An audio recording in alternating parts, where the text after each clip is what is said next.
Hello everyone, my name is Akash Shah. I currently doing my MBBS from IPGMER Kolkata.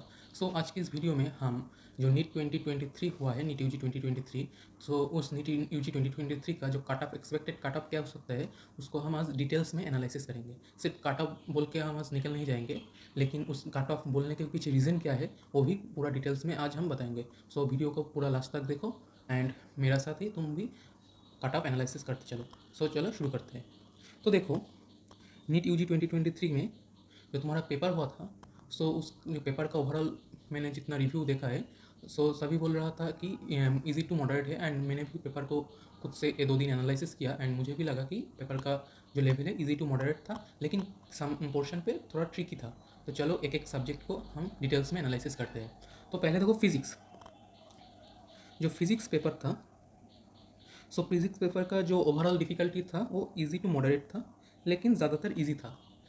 क्यों but लेकिन इधर moderate क्यों बोला गया? क्योंकि जो पेपर है वो टाइम कंज्यूमिंग है। क्यों टाइम कंज्यूमिंग था? इसमें जो क्वेश्चन था उसमें न्यूमेरिकल वाला प्रॉब्लम ज़्यादा था, इसलिए टाइम भी ज़्यादा लगा एंड न्यूमेरिकल करने में थोड़ा गलती भी हो जाता है। तो सभी मिला के पेपर ईजी टू मॉडरेट था। देखो, मैंने जो देखा था कि 80% ऑफ द पेपर, जो 80% ऑफ द पेपर है, उस 80% फिजिक्स पेपर में ज़्यादातर ही न्यूमेरिकल था। लेकिन प्रीवियस ईयर, जो प्रीवियस ईयर के मुकाबले ज़्यादा ही था। तो numerical question dominant in the paper. फिर जो अब जो न्यूमेरिकल था और जो भी था, लेकिन फिजिक्स का पेपर पूरा ही एनसीईआरटी बेस्ड था। अगर तुम्हें एनसीईआरटी का हर एक कॉन्सेप्ट पढ़ा होगा तो पेपर तुम्हें ईजी लगेगा। अब तो दो सेक्शन में होता है, सेक्शन ए एंड बी। तो सेक्शन ए में जो था, सेक्शन ए में थोड़ा स्टेटमेंट बेस्ड भी था, थोड़ा छोटा कैलकुलेशन भी था। लेकिन सेक्शन बी वाला जो क्वेश्चन था उसमें calculation medium to moderate, medium to थोड़ा लेंदी था। एंड जो क्वेश्चन है ट्रिकी था, मतलब घुमा फिरा के थोड़ा क्वेश्चन को पूछा है, जिसमें कैलकुलेशन करने के टाइम और समझने के टाइम थोड़ा गलती हुआ बहुत सारे बच्चों से। सो मैं बोल सकता हूँ कि सेक्शन बी का जो क्वेश्चन था वो ट्रिकी था। एंड देखो, मैंने पहले ही बोला था कि सेक्शन ए में जो majority of the question numerical था। तो डायरेक्ट मैंने जो देखा कि 2 question from section A based on statement, मतलब पूरा स्टेटमेंट बेस्ड क्वेश्चन अगर मैं बोल सकता हूँ तो दो ही ऐसा क्वेश्चन था जो सेक्शन ए में जो पूरा स्टेटमेंट बेस्ड था। और देखो, अगर 2022 से कंपेयर करूँ तो फिजिक्स का डिफिकल्टी लेवल सेम ही था, लगभग सेम ही था। लेकिन थोड़ा जो लेंदी टाइप का क्वेश्चन है, जो न्यूमेरिकल है, वो इस साल ज़्यादा था। लेकिन 2022 में थोड़ा कैलकुलेशन पार्ट कम था एंड जो उसमें स्ट्रेट फॉरवर्ड क्वेश्चन ही ज़्यादा पूछा था, जो एक ही बार में हो जाता था। और जो कैलकुलेशन भी दिया था 2022 में, वो थोड़ा शॉर्ट कैलकुलेशन टाइप था। सो मैं बोल सकता हूँ डिफिकल्टी वाइज सेम था, लेकिन पेपर लेंदी था। अब देखता हूँ, चलो फिजिक्स का मेजॉरिटी क्वेश्चन किस किस चैप्टर से आया है।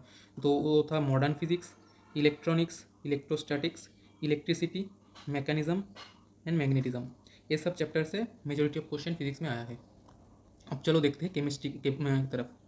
तो केमिस्ट्री पेपर मैंने जो एनालिसिस किया है, केमिस्ट्री पेपर ज़्यादातर ट्रिकी क्वेश्चन था एंड पूरा ही स्टेटमेंट से भरा हुआ क्वेश्चन है।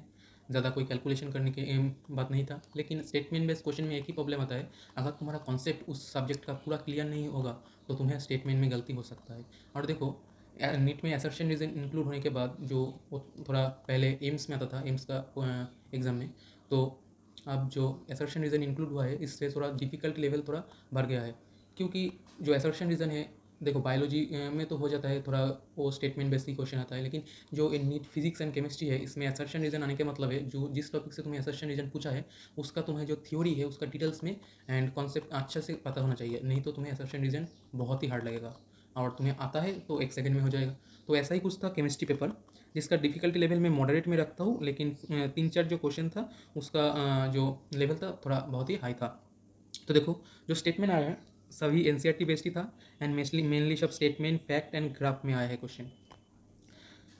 एंड जो स्टेटमेंट है सभी ज़्यादातर एनसीईआरटी बेस्ड ही है, लेकिन थोड़ा मॉडिफिकेशन किया गया है। जो एनसीईआरटी का लाइन है उसका थोड़ा मॉडिफिकेशन करके ही तुम्हें जो क्वेश्चन है वो दिया गया है, इससे थोड़ा प्रॉब्लम ज़्यादा आ रहा है। फिर है, देखो, assertion reason type of question. मैंने जो बोला था पहले, assertion reason type of question introduce both section A and B. Section A and B दोनों में ही असर्शन रीजन वाला क्वेश्चन दिया गया था। Such question demand deep clarity of concept to answer correctly. मैंने डिस्कस कर चुका हूँ मैं ये वाला। And question paper dominate by theory based question having only 6 numericals. So question paper में मैंने देखा ओनली 6 ही न्यूमेरिकल्स था। Chemistry section is slightly lengthy due to question based on conceptual understanding, क्योंकि देखो जो कॉन्सेप्चुअल अंडरस्टैंडिंग है, अंडरस्टैंडिंग को क्वेश्चन को समझ के असर्शन रीजन जो दिया है उसको फैक्ट है कि उसका रीज़न है कि नहीं ये समझ के, फिर जो 3 4 5 स्टेटमेंट दिया है उसका कौन सा करेक्ट है कौन सा इनकरेक्ट है ABCD ई करके, सो ये वाला क्वेश्चन थोड़ा लेंदी हो जाता है। तो ये कॉन्सेप्चुअल बेस्ड क्वेश्चन इस और ऐसा स्टेटमेंट देने के कारण ये थोड़ा लेंदी ही था। सभी क्वेश्चन NCERT से ही पूछा गया था, लेकिन स्लाइट मॉडिफिकेशन था, मैंने पहले भी बात कर चुका हूँ उसके बारे में। एंड कोई भी क्वेश्चन NCERT से बाहर तो नहीं है। एंड इनऑर्गेनिक, ऑर्गेनिक एंड जो फिजिकल केमिस्ट्री है वो सभी में क्वेश्चन इक्वली डिवाइडेड था इस साल। एंड 3 से 4 क्वेश्चन जो हायर ऑर्डर थिंकिंग का था, मैं इस सेक्शन के पहले ही बोल चुका हूँ ये बात। और देखो, in comparison to NEET 2022 this year more assertion reason type of question and relatively few matrix maths question was asked. So मैंने बोला ही है बार बार ये कि असर्शन रीजन टाइप की क्वेश्चन ही ज़्यादा था इस साल। तो देखो मेजर क्वेश्चन कहाँ से आया था, तो मेजर क्वेश्चन था hydrocarbon, chemical bonding and inorganic chemistry. तो ये था मेजोरिटी ऑफ द तुम्हारा टॉपिक। अब चलते हैं बोटनी की तरफ। देखो बोटनी का जो डिफिकल्टी लेवल था तो डिफिकल्टी मॉडरेट टू डिफिकल्टी था। क्यों? क्योंकि question lengthy and time consuming था। ये मेन रीज़न है कि बोटनी को मैं मॉडरेट टू डिफिकल्टी में डाल रहा हूँ। देखो सभी बोटानी से और जूलॉजी से स्टार्ट करते हैं, तो पहले ही अगर तुम्हारा टाइम इतना लग जाए तो टेंशन भी थोड़ा थोड़ा होता ही है सबको, मुझे पता है। सो उस बारे में गलती भी हो सकता है। एंड इतना सारा assertion reason and correct incorrect को ढूंढने दिया कि मैच करने दिया, तो जल्दी जल्दी करने के चक्कर में थोड़ा गलती भी हो सकता है। ज़्यादातर लोगों को हुआ भी है, मैंने देखा है। सो इसका बोटानी का जो डिफिकल्टी लेवल था, so difficulty level moderate to difficulty था, लेकिन हर एक क्वेश्चन ही NCERT बेस्ड था। लेकिन फ्यू एग्जाम्पल, मान लो 4 ऑप्शन दिया है, उसमें से 1 2 एग्जाम्पल ऑप्शन का एग्जाम्पल जो है उसका नाम तुम्हें सुना ही नहीं क्योंकि NCERT में नहीं दिया था, लेकिन जो तुम्हारा आंसर होगा उसका उसका जो ऑप्शन है वो NCERT बेस्ड ही था। So majority of the question asked from NCERT textbook with few option beyond NCERT syllabus. Some questions straightforward from the line of NCERT book. तो 20 से 25 क्वेश्चन ऐसा ही था, स्ट्रेट फॉरवर्ड NCERT से ही दिया है। Few question are difficult and seem tricky, तो tricky question, so botany में ट्रिकी क्वेश्चन भी था।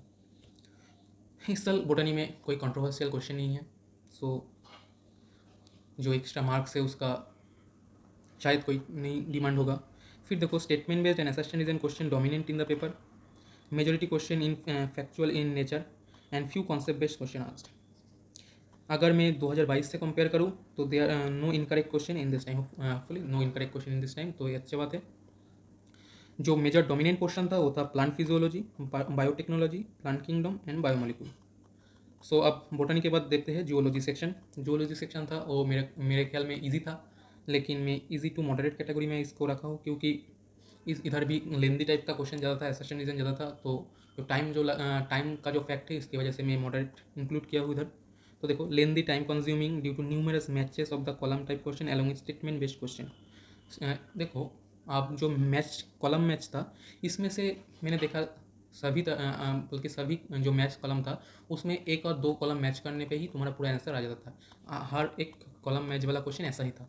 सो मैं इसको, मेरे पर्सनल ओपिनियन में मैं इसको लेंदी में नहीं रखूँगा, क्योंकि तुमने अगर एक मैच कर दिया तो तुम्हारा ज़्यादातर क्वेश्चन में ही पूरा कॉलम मैच हो जाता था।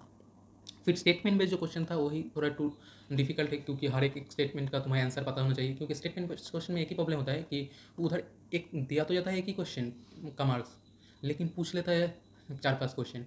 क्यों? क्योंकि 4 5 स्टेटमेंट दिया है, तो तुम्हारे 4 5 स्टेटमेंट का आंसर पता होना चाहिए, फिर ही तुम करेक्ट आंसर बता पाओगे उस क्वेश्चन का। फिर certain question appear to be easy first glance but there was twist and required precision and focus on the key word. So tricky question था। मान लो किसी क्वेश्चन दिया है लेकिन उसमें से थोड़ा घुमा फिरा के पूछा था क्वेश्चन, नॉट ओनली इस टाइप का क्वेश्चन था। सो एक ट्रिकी टाइप का क्वेश्चन था एंड जो कन्फ्यूजिंग रहता है बच्चे को दिमाग में, उस टाइप का क्वेश्चन ज़्यादा था। इस साल क्या किया है, जो हार्ड चैप्टर है उसमें से इजी क्वेश्चन पूछा है और जो इजी चैप्टर है उसमें से हार्ड क्वेश्चन पूछा है। सो जूलॉजी भी NCERT बेस्ड था and require understanding for meaning between the lines. देखो असर्शन मेनली ये प्रॉब्लम हुआ असर्शन रीजन में कि वो असर्शन ए स्टेटमेंट ट्रू है और B स्टेटमेंट ट्रू है और उसका रीज़न वो है, ये सब जो है इसके लिए बहुत ही अंडरस्टैंडिंग होना चाहिए एंड उसको ध्यान से क्वेश्चन को पढ़ने के बाद ही तुम उसका आंसर तुम बता पाओगे। तो इसलिए मैंने बोला है understanding of the meaning between the lines. अब देखो from class 11 syllabus question chapter club unit 11 के सिलेबस से क्या क्या आया था। Human physiology strongly dominate the paper. Human physiology का मेजर क्वेश्चन 11 का जो आया था वो ह्यूमन फिजियोलॉजी से आया था। फिर 12 का सिलेबस में देखो numerous question asked from biotechnology and reproduction. ये दो चैप्टर से बहुत सारा क्वेश्चन 12 में पूछा गया है। अब ओवरऑल बात किया तो देखो हाईली एनसीईआरटी बेस्ड था ये जोलॉजी सेक्शन, इजी ही था। एंड मेन जो पोर्शन है कि कहाँ से मेनली इंपॉर्टेंट टॉपिक आया है वो है molecular basis of inheritance, human physiology and tissue and cell भी तुम बोल सकते हो। अब आते हैं मेन मुद्दे पे कि एक्सपेक्टेड काट ऑफ क्या हो सकता है। देखो ये पूरा कुछ डिस्कस करने के बाद तुम्हारे सामने ही तुम समझ गए हो कि कट ऑफ 2022 के जैसा ही कुछ होगा, ज़्यादा चेंज नहीं होगा। क्यों? क्योंकि अब हम डिटेल्स में देखते हैं। चलो देखो तुम्हारा क्वेश्चन पेपर कैसा गया है, तुम्हारा एक्सपीरियंस क्या है, तुम कमेंट सेक्शन में लिखो, ज़रूर लिखो, अभी लिखो। एंड तुम्हारा एक्सपेक्टेड मार्क्स क्या आ रहा है वो भी लिखो, क्योंकि मैं फिर फर्दर जो AIIMS based all India top college based state based जो कट ऑफ बनाऊंगा उसमें मेरा भी कुछ हेल्प होगा। तो देखो एक्सपेक्ट और लिखने पे कमेंट सेक्शन में लिखने पे और एक फ़ायदा है कि जो तुम हर एक कोई कमेंट सेक्शन में लिखोगे तो तुम देख सकते हो कि तुम्हारे मुकाबले कोई जो बाकी है वो कितना अच्छा और कितना बुरा परफॉर्म किया है। सो ये भी तुम्हारा आइडिया हो जाएगा। तो चलो मेरे ख्याल से एक एक्सपेक्टेड कट ऑफ देख लेते हो। देखो मैं हर सेक्शन में 50-50 क्वेश्चन था, तो देखो उसमें से 45 करना था। तो देखो फिजिक्स में 32 ईजी था, 15 मॉडरेट था एंड 3 हार्ड था। तो इसमें से तुम्हें पास तो नहीं करना, क्योंकि सेक्शन बी में जो दिया जाता है उसमें से 5 क्वेश्चन तुम्हारे नहीं करना होता, एक्स्ट्रा होता है। तो देखो हार्ड 3 हार्ड था, तो हार्ड 3 हार्ड को मैं छोड़ देता हूँ। हार्ड मेनली सेक्शन बी में ही आया है, सेक्शन ए में हार्ड क्वेश्चन नहीं आया है, तो 3 हार्ड को मैं छोड़ दिया। एंड अभी भी 2 बचा है, तो उनमें से मैं 2 मॉडरेट में से 2 घटा देता हूँ, तो मॉडरेट बचा मेरे पास 13। सो 32 easy question and 13 moderate question मुझे फिजिक्स में करना होगा। तो देखो मान लो तुम 30 फिर देखो फिजिक्स इजी हो और मॉडरेट हो, फिजिक्स को हार्ड लगता ही है सभी को। तो देखो मैंने क्या किया, मेरे ख्याल से तुम इस मॉडरेट में से 13 मॉडरेट में से तुम कितना क्वेश्चन करो, मिनिमम पास तो करो क्वेश्चन। 5 क्वेश्चन तुम 13 मॉडरेट में से करो, और फिर इस 32 ईजी में से 25 क्वेश्चन से लेके 30 क्वेश्चन तो आंसर तुम्हें करना ही पड़ेगा। तो मेरा ख्याल से टोटल 35 क्वेश्चन तुम्हें फिजिक्स में मिनिमम करना पड़ेगा करेक्ट। फिर केमिस्ट्री, केमिस्ट्री थोड़ा डिफिकल्ट था, तो देखो देख ही सकते हो इजी इजी सेक्शन में 30 क्वेश्चन आया है, मॉडरेट में 13 क्वेश्चन एंड हार्ड सेक्शन में 7 क्वेश्चन। तो 7 हार्ड में से मैं 5 को निकाल ही देता हूँ, तो बचा 2 हार्ड क्वेश्चन। तो देखो मुझे इतना सारा नहीं करना, मैं 2 हार्ड भी छोड़ देता हूँ, मुझे नहीं करना। अब देखो इस जो 13 मॉडरेट क्वेश्चन है इसमें से मिनिमम तुम 4 तो आंसर करो। फिर ये जो 30 इजी क्वेश्चन है इसमें से तुम 28 तो करना ही चाहिए, क्योंकि मेरा ख्याल में इजी जो क्वेश्चन आता है उसमें से एक भी छोड़ना नहीं चाहिए। हर एक क्वेश्चन को तुम्हें हाई एक्यूरेसी से ठीक करेक्ट करना पड़ेगा। तो देखो टोटल कितना हुआ, 28 + 4 32। सो तुम्हें 32 क्वेश्चन केमिस्ट्री में से आना चाहिए, मतलब करेक्ट होना चाहिए। अब देखो बोटनी, बोटनी थोड़ा लेंदी था, लेकिन मैंने इजी कैटेगरी में इधर 27 क्वेश्चन को रखा है। मॉडरेट ज़्यादातर मॉडरेट क्वेश्चन था, तो 7 क्वेश्चन मॉडरेट में है एंड 6 हार्ड क्वेश्चन था। तो 5 नहीं करना, फिर से मैं 5 क्वेश्चन कैंसिल कर देता हूँ, तो 1 हार्ड बचा।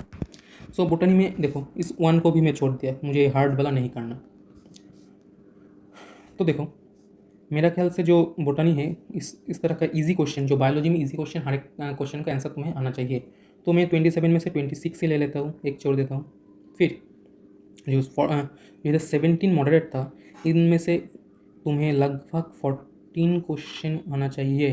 तो टोटल कितना हुआ, टोटल हुआ 40 क्वेश्चन। सो तुम्हें बोटानी में 40 क्वेश्चन करेक्ट करना पड़ेगा। अब देखो जूलॉजी सेक्शन में 2 ही हार्ड आया था, तो मैं 5 छोड़ देता हूँ, तो 2 तो इधर से चला गया, 3 इधर से चला गया, तो 9 बचा मॉडरेट सेक्शन में। तो देखो जूलॉजी, फिजिक्स, केमिस्ट्री, बोटनी और जूलॉजी में जूलॉजी ही सबसे आसान आया था। तो तुम्हें इस 36 क्वेश्चन का 36 ही करना चाहिए। तो फिर भी मैं एक छोड़ देता हूँ, सो 35 ले लो इधर।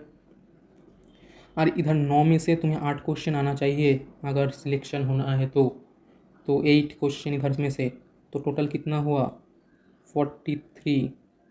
सो तुम्हें 43 जूलॉजी में होना चाहिए। तो अब देखो टोटल कितना क्वेश्चन हुआ इधर? इधर फिजिक्स में तुम्हें 35 करना होगा, केमिस्ट्री में 32, बोटानी में 40 एंड जूलॉजी में 43। और एक को मैं लिख लूँ अलग से, फिजिक्स में 35, केमिस्ट्री में 32, बोटानी में 40 एंड जूलॉजी में 43। तो टोटल कितना आया? 3 है तो 5, 150 क्वेश्चन। तो टोटल तुम्हें 150 क्वेश्चन जो है ये तुम्हें आंसर करेक्ट करना ही पड़ेगा अगर तुम्हें इस साल श्योर सिलेक्शन चाहिए है तो देखो 150 मतलब एक एक क्वेश्चन का 4 मार्क्स, सो 600 plus score, so all India expected cut off इस साल मेरा जो प्रेडिक्शन है वो 600 प्लस ही है। सो आज के इस वीडियो में इतना ही। सो तुम्हें किसी भी स्टेट का और किसी भी कॉलेज का अगर कट ऑफ पूछना है तो कमेंट सेक्शन में बताओ। एंड इस वीडियो को अच्छा लगा हो तो लाइक शेयर एंड सब्सक्राइब करो मेरे चैनल को। सो आज के लिए इतना ही, मिलते हैं नेक्स्ट वीडियो में। So thank you.